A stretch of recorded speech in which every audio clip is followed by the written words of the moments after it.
Difficult platformers are always throwing new and unique challenges at their players. This helps keep them on their toes and stops the experience from getting stale. But with so many moving parts, how can a designer ensure that their players aren't left completely confused? I'm Will, and today we're looking at how Celeste teaches its mechanics through level design.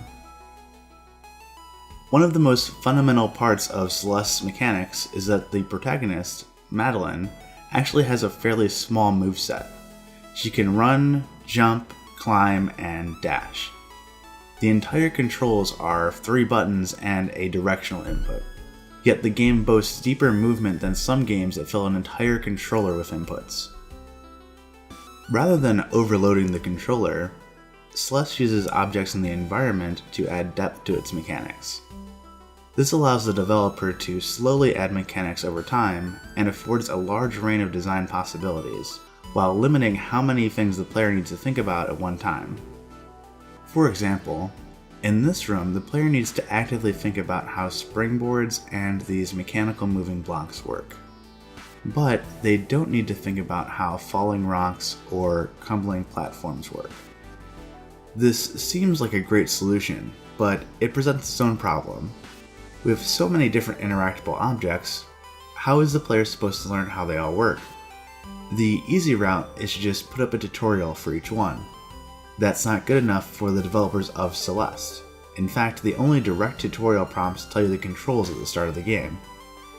Celeste has a few solutions to this design problem, and they all come down to the way the levels are designed.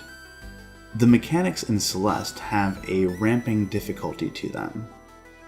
Each chapter has a short list of new mechanics that it brings to the table. However, it doesn't just throw you at a tough challenge that demands mastery. Each mechanic is introduced slowly. First, players will be able to experiment a bit of how it works. Then it will be used in more challenging ways. Finally, you will need to have a full understanding of the mechanic to progress through later parts of the chapter. In the second chapter, we're first introduced to the dream blocks, but they're inactive. Even in this state, you can see how they can be used as normal platforming blocks. Once they are activated, you won't be able to progress until you dash into one and realize that you can swim through them. You'll probably quickly learn the hazard of these as well, as swimming into a wall is instant death. And in this room, you'll be made painfully aware of that if you aren't already. Later in the chapter, you're required to use the knowledge that your dash resets after swimming. These levels of mastery are also used earlier in the stage for optional collectibles.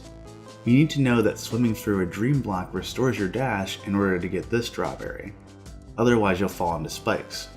These optional paths provide a chance for players to stop and think about how to solve harder problems with the new mechanics before they're forced to.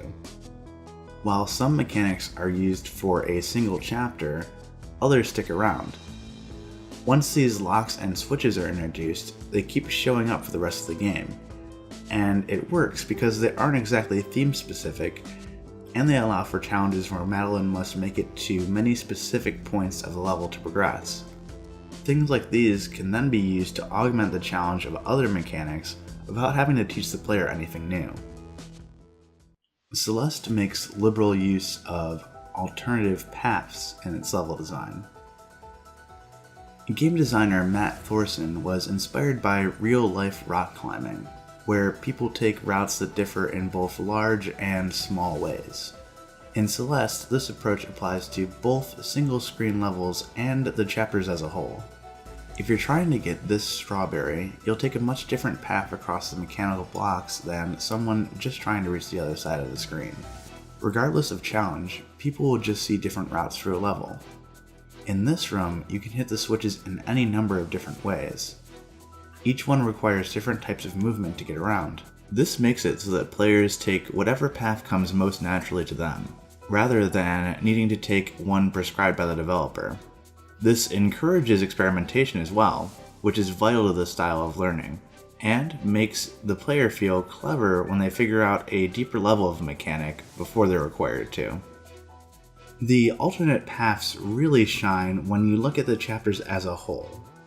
Each one is arranged similar to a Metroid game, with connecting paths jutting out in all directions. But rather than collecting new abilities, it's your knowledge of the game's systems and observational skills that unlock different paths. In this section of the first chapter, you can end up taking a completely different route through a large part of the level and end up in the same place. This path is actually longer and more challenging, but it's the only way to get all of the collectibles. But this design doesn't just cater towards collectors. It also allows the main paths of the level to take all the time it needs to teach less experienced players the ropes. It does this without taking anything away from subsequent plays, or players who are simply more adept to start with. Celeste also uses all kinds of loops in its level design. One example is an occasion in the third chapter, where you need to get a key to unlock a door, and you're set on a path that wraps back on itself, right to the door you need to use it on. This is a great way of setting long-term goals and breaking up a linear path without using backtracking. The loop I want to talk about, however, is in the first chapter of the game. In this level, you're supposed to grab onto this block and hit the jump button just as it ratchets to a stop to fling yourself to the other side of this chasm, so you can climb your way up to safety. It's not a particularly hard maneuver, but during playtesting this was a huge roadblock for players. It turns out that this was the first time in the game that you were required to use the momentum of an object to fling yourself, and many players just didn't know that they could do it. Being part of the first chapter, this could have turned out to be a huge turnoff to players who had just picked up the game.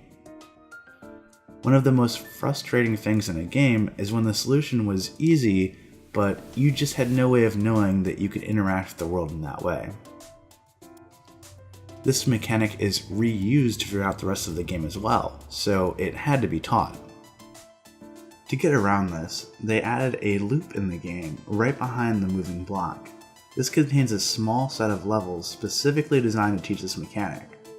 It shows both that you can use it to move vertically and horizontally. Just like that, everyone who's playing now knows a mechanic that will be used many times over throughout the game.